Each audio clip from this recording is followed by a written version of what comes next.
बहुत सारे कपल्स काफ़ी दिनों से परेशान हैं, उनको बेबी कंसीव नहीं हो पा रहा है। बहुत सारी उन्होंने कोशिशें कर ली, बहुत सारे उपाय कोशिश कर लिए, फिर भी कंसीव नहीं हो पा रहा है। तो ऐसे में आपको निराश और हताश होने की बिल्कुल ज़रूरत नहीं है। आपको मेरे चैनल पे इतने अच्छे वीडियोस मिलेंगे। उन वीडियोस में आपको कुछ छोटी छोटी टिप्स एंड ट्रिक्स के बारे में बताई गई हैं बातें। आप सारी बातों को आसानी से समझ सकते हैं। काफ़ी आसान लैंग्वेज में सारी बातों को समझाया है। टिप्स को फॉलो करिए। बहुत सारे लोगों ने फॉलो किया है और उनको कंसीव हुआ है, और बहुत सारे कपल्स को एक ही महीने के अंदर कंसीव हुआ है।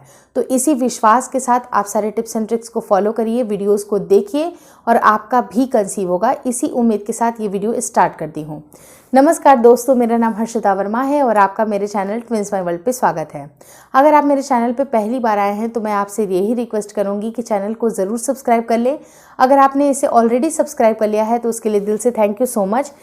बढ़ते हैं अपने टॉपिक की तरफ। आज मैं आपको ऐसे कुछ घरेलू इंग्रेडिएंट के बारे में बताने वाली हूँ जिससे कि आप पूरी अपनी मेंस्ट्रुएशन साइकिल का जो चक्र है उसको आप सुचारू रूप से अच्छे से उसको रन करा सकते हैं। मान लीजिए कि आप मेंस्ट्रुएटिंग हैं, यानी कि अगर आपको पीरियड आ रहे हैं, या फिर अगर आपका ओव्यूलेशन का टाइम चल रहा है, या फिर इम्प्लांटेशन का टाइम चल रहा है, तो आपको किन किन बातों का ध्यान रखना चाहिए, आपको कौन कौन से फूड आइटम को लेना चाहिए जिससे कि आपकी ये जो तीनों स्टेज है अच्छी तरह से पास हो जाए।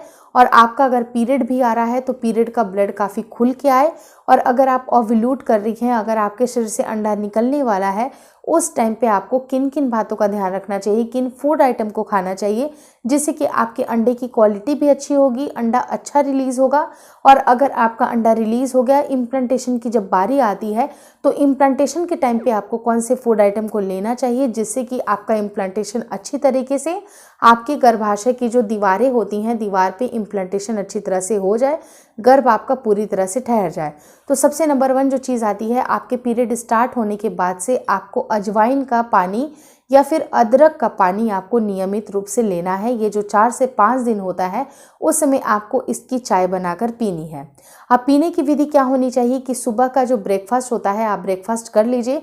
उसके बाद आपको 1 ग्लास पानी में 1 चम्मच अजवाइन को अच्छी तरह से उबाल लेना है। उबाल करके उसे आधा उबाल लीजिए। उसके बाद उसे छान करके हल्का ल्यूक वार्म रहेगा तो आप नाश्ते के बाद आराम से अजवाइन का पानी पी सकते हैं।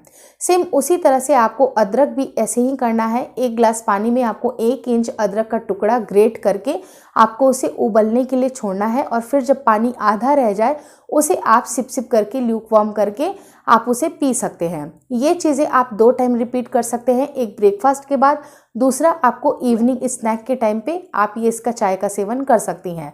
आपको खुद ब खुद आपको ये फील होगा कि आपका जो पीरियड है अगर अच्छी तरह से नहीं आता है, खुल के नहीं आता है, तो पीरियड भी आपका अच्छी तरह से आएगा। दूसरा टाइम जब होता है ओव्यूलेशन का, जब आपके मध्य में, मतलब जो पीरियड साइकिल होती है उसके मध्य में जो टाइम होता है जिस समय अंडा रिलीज़ हो रहा होता है, उस टाइम पे अगर आप लौंग का पानी पीते हैं, लौंग को भी इसी तरह से उबाल के पीना है, या फिर आप इसे सोक करके भी पी सकते हैं। लेकिन सोक करने से इसका अर्क अच्छी तरह से नहीं आता है।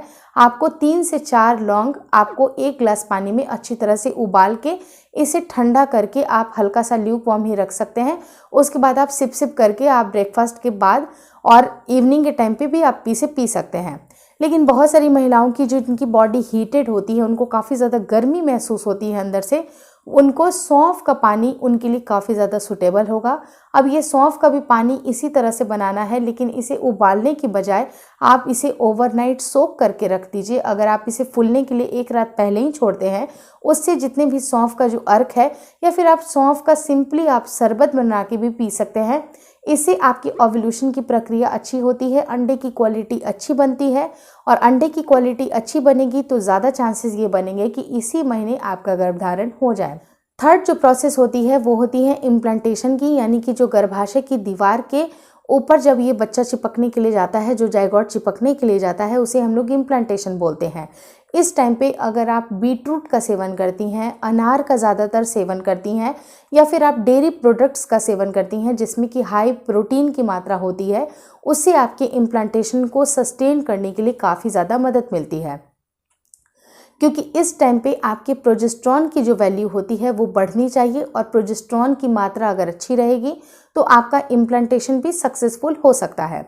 ये वीडियो की जानकारी मुझे लगता है कि आपको अच्छी लगी होगी, लेकिन अगर आप जानना चाहते हैं कि इम्प्लांटेशन के दौरान ऐसी कौन सी 8 गलतियां होती हैं जो कि आपको बिल्कुल भी नहीं करना चाहिए, अगर इम्प्लांटेशन के समय ये 8 गलतियां अगर आप अवॉइड करते हैं तो डेफिनेटली प्रेगनेंसी कंसीव होने के चांसेस बढ़ जाते हैं। तो एंड स्क्रीन पे ये वीडियो की लिंक आ रही होगी कि आपको ये गलतियां नहीं करनी चाहिए, तो इस वीडियो को भी जाके ज़रूर देख लीजिएगा। Thank you so much for watching twins my world.